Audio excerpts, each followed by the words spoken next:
May kinausap na ako na tao.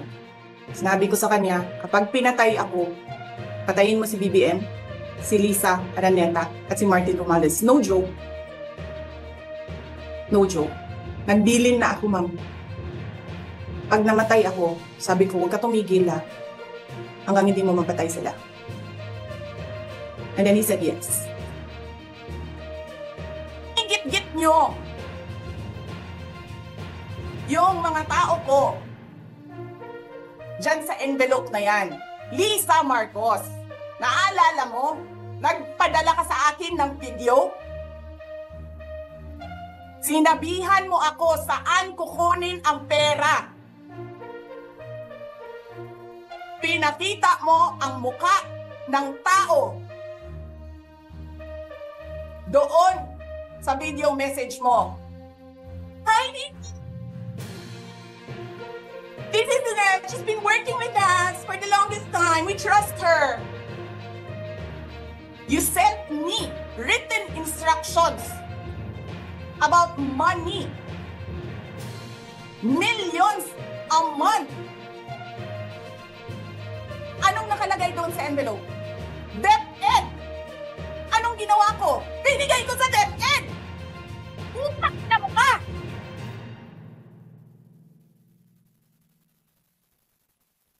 Wala ka kang posisyon sa gobyerno, namimigay ka ng pera ng gobyerno eh. Sira ito, yung tangal ng kasama ko sa office of the Vice President. Sasabihin niyo sa mga tao, nakaw yan, confidential funds yan. Niwala nga kayong isang proof na confidential funds yan. Naniwala lang kayo sa isang babae na ang pangalan ay Gloria Mercado na nagsabi confidential funds yan, na hindi nyo nga nilabas na wala pang confidential funds, meron ng white envelope. Kasi 2022 pa lang, ang ina mo ka, may utos na ng pera sa DepEd. Tapos kami yung nagsisinungaling? Nagbibigil ako eh. Kasi gusto ko lang magtrabaho. Gusto ko lang tapusin nyo na yung ng show ninyo dyan sa House of Representatives para makabalik na kami sa trabaho namin.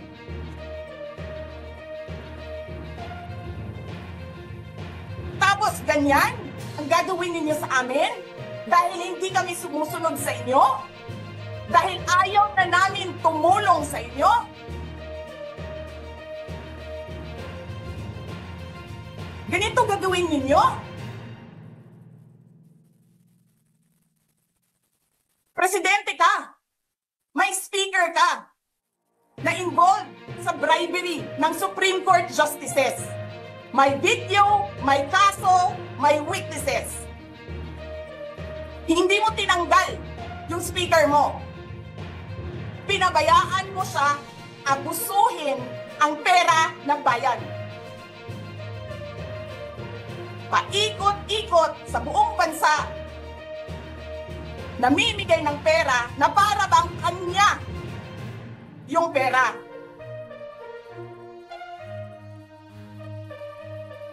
Eh di ba nga, lagi niyo sinasabi separation of powers? Anong trabaho ng legislative branch? Gumawa ng batas. Anong ginagawa ni Martin Romualdez? Nagdidirect ng DSWD? Namimigay ng ayuda,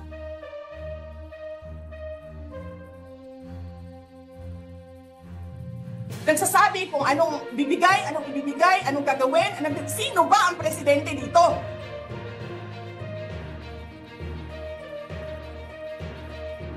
Alam nyo, alam namin, mali ang ginagawa ninyo.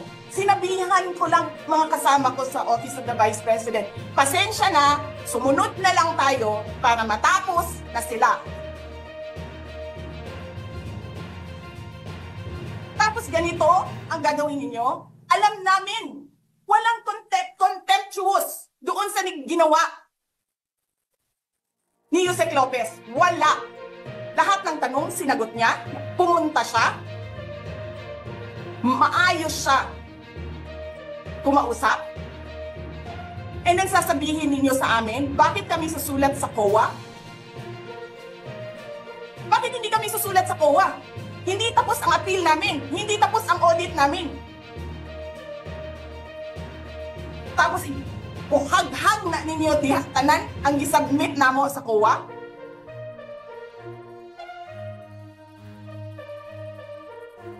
Simula yung atake nila. Alalahanin nyo. Diba? After ako nag-resign sa DepEd, kailan ba nagsimula yung pambabastos nila?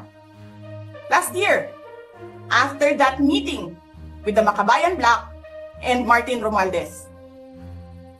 They started destroying my name, pummeling me in the media with a multi-million PR campaign. Pinastos pa nila ako ng mga pagsisinungaling nila na kesyo taksil, kesyo korap, abusado. Putang ina ninyo!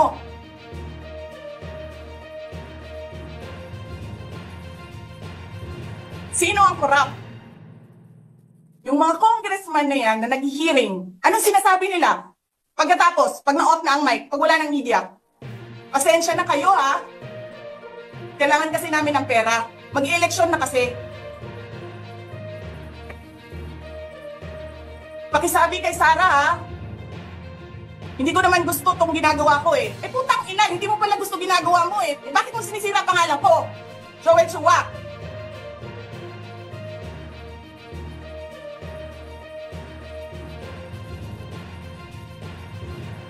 Ganyan. Ganyan ang bansa. This country is going to hell because we are led by a person who doesn't know how to be a president and who is a liar. Alam nyo anong pruweba ko na sinungaling siya? Tinanong ko, 2 businessman. Matagal na sa negosyo ng bigas. Because I was concerned. This is a campaign promise. 20 pesos na kilo ng bigas. As I really sat down and talked to a businessman. Sabi ko, sabihin mo sa akin kung magagawa ba yung 20 pesos. Sabi niya, hindi. Napaka-imposibleng gawin yan. Because more than 20 pesos ang cost. Paano ka magbenta ng palugi? So tinanong ko, nagsinungaling ba siya nung sinabi niya? And then he said outright, yes. It's either he did not know what he was talking about, but so incompetent, or he was lying through his teeth to get the votes of people. Putang ina ninyong lahat. Martin Romualdez, Lisa Marcos, Bongbong Marcos. Huwag mag-alala ma'am sa security ko kasi may kinausap na ako na tao. Sinabi ko sa kanya, kapag pinatay ako, patayin mo si BBM, si Lisa Araneta at si Martin Romualdez. No joke. No joke. Nagbilin na ako ma'am. Pag namatay ako, sabi ko, huwag ka tumigil ha, hanggang hindi mo mapatay sila. And then he said yes.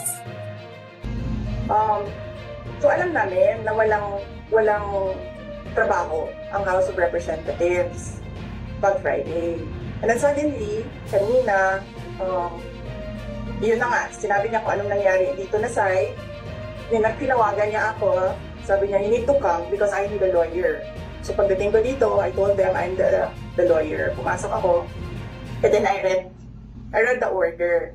And then while I was reading the first order, another order came in. And then, nakita ko doon sa order nila na parang by unanimous vote, parang ganyan. And then sa akin naman, parang paano kayo nag-meeting? Wala nga kayo trabaho pag Friday.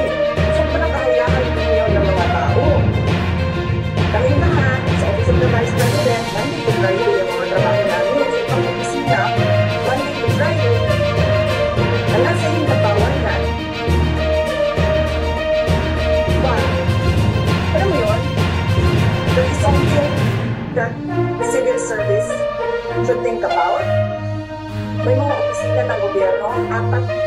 na araw lang pumapasok. Yung iba, 5 araw pumapasok. Nandiyan sa daan, sa init, sa ulan, nandun sa bundok, naglalakad, tumatawid ng mga sapa, Monday to Friday, mga government employees. And then we have a House of Representatives, Monday to Thursday lang ang trabaho. The civil service think that ganyan. So anyway, wala silang trabaho. So yung mga anak ko, where is this special rules order? Where is this special community that happened? Because they need the permission of the majority leader and the speaker. Kasi nga walang trabaho. So kailangan nilang permission. Walang nakalagay doon. So how is that a legal order? Kasi